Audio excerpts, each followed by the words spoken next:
नमस्कार, मैं एक तो और आप देख रहे हैं हंगामा टाइम्स न्यूज। आइए नजर डालते हैं राजधानी की बड़ी खबरों पे। हमारे संवाददाता की एक विशेष रिपोर्ट।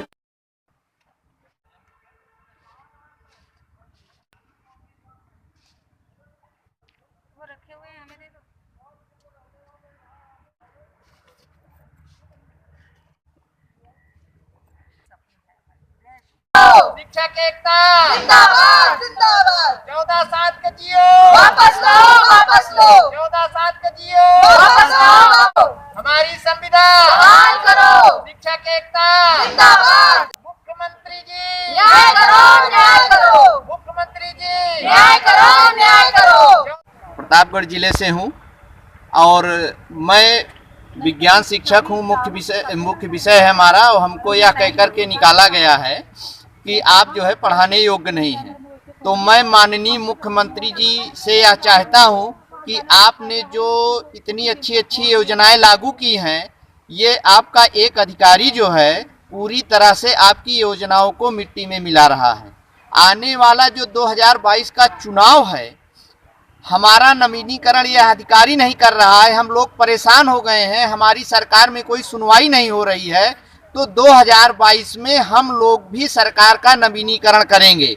तो माननीय योगी जी से सिर्फ यही कहना है कि आप इस अधिकारी को तुरंत कंट्रोल करिए और इससे कहिए कि ये जियो वापस ले, ताकि ये जो परिवार, जो बालिकाएं सब पढ़ती हैं, इनके परिवार से हमारा सबका संपर्क है, ये सभी हमारे कहने पर ही अपने वोट को ट्रांसफ़र करते हैं।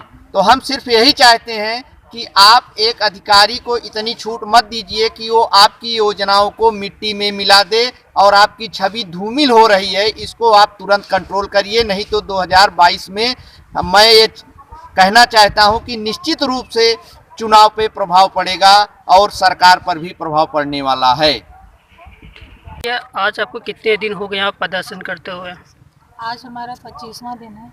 हम सभी शिक्षक भाई बहन यहाँ पर एकत्र हैं, दिन रात यहीं पर जुटे हुए हैं ताकि हम हमारी मांगें उच्च अधिकारियों तक, शासन प्रशासन तक पहुँच सके, हमको न्याय मिल सके।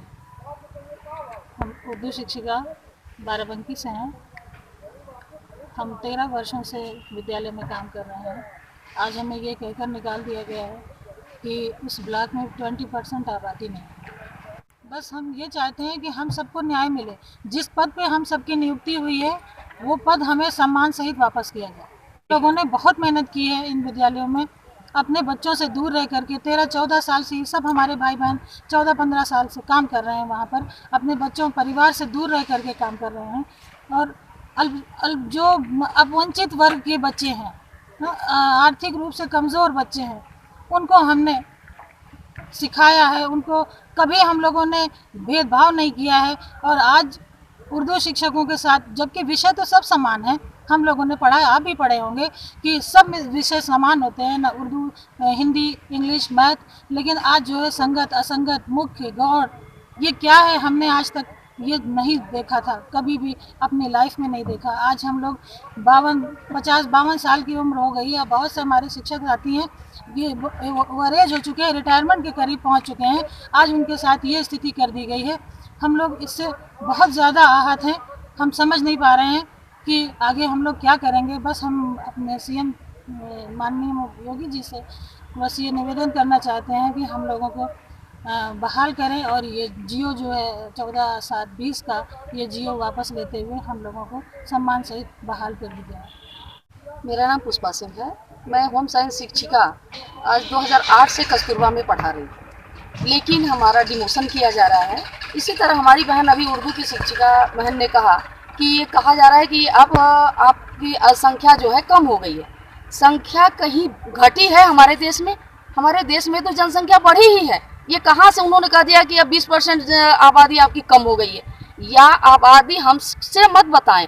हम हर ब्लॉक में हमारी शिक्षिकाएं, ये विद्यालय हर ब्लॉक में चलता है और हर ब्लॉक में 10-10, 15-15, एक-एक ब्लॉक पर 10-15 अध्यापिकाएं हैं जो एक-एक घर संपर्क करके एक-एक बच्चों को लाती हैं और हर साल 100-100 बच्चों के टच में और उनके गार्जियनों से। एक गार्जियन से के अगर हम मिले तो उनके 10 परिवार से मिले। उस पूरे गांव का हमने सर्वे हम करते हैं। इस तरह से आप सोचिए कि 15 सालों में हमारे संपर्क में कितनी जनसंख्या है। हम आज 10,000 भले शिक्षक दिखते हैं, ये 10,000 10 लाख के बराबर हैं। इसको हमारे माननीय मुख्यमंत्री जी इस उम्मीद से सारे लोगों ने एक साथ चुनाव उनका किया कि हमारी 15 साल की सेवा को वो कम से कम ये देख करके हमें नियमित करेंगे। इसी विश्वास पर हमने तनख्वाह नहीं देखी, एक सेवा का भाव देखा और अपना भविष्य देखा। क्योंकि वो तनख्वाह क्या दे, किसी को 10,000 किसी को 22,000 ये दे करके हम सेवा के भाव से इसीलिए किए कि हमारे एक योग्य शासक हमारे देश में आएंगे और हम सबका कल्याण करेंगे। और ये पूरे ऑल इंडिया बेस पे चलता है। हम लोगों ने अच्छे शासक का चुनाव किया तो अच्छे शासक को हम हटा भी सकते हैं, इतनी ताकत रखते हैं, हमें कम ना आके। आज शिक्षा मित्र को तो नहीं हटा सकते, इंटर पास करके रखे, उनको समय दे रहे हैं, उनको आगे बढ़ने का टाइम दे रहे हैं, तो हमें क्यों हटाने की बात सोच रहे हैं। एक अधिकारी अगर इस तरह से जियो ला करके उनकी छवि को खराब कर रहा है, हमें योगी जी और मोदी जी दोनों लोग बहुत ही पसंद हैं, बहुत उन लोग उनको लाइक करते हैं, इतने विश्वास के साथ उन लोगों के साथ जुड़े हैं। और हम अपने को बताएं, मेरा पूरा खानदान जिस समय दीपक इनका चुनाव चिन्ह हुआ करता था उस समय से जुड़ा हुआ है, लेकिन ये नहीं जानता था कि एक अधिकारी इनकी छवि को इतना धूमिल करेंगे इस जियो को ला करके कि आज 55 साल की उम्र में हम नौकरी से बाहर जाएं। हमारी योग्यता हमारी टीजीटी लेवल की रखी जाती है और हमारा ये हंस रहा है कि हम सड़क पर बैठे हुए हैं। अरे कुछ तो ध्यान दीजिए, किसी अधिकारी के बहकावे में इस कदर मत भूल जाइए कि हम जो हमें आज शासन पर बैठाया है वो हमको हमारे लिए इम्पोर्टेंट है, हम उनके लिए बहुत ही महत्वपूर्ण है। हमको इतना बेकदर हमारी न करें, इतना हमारी योग्यता को ललकारे ना, हमें सड़क पे न लाएं।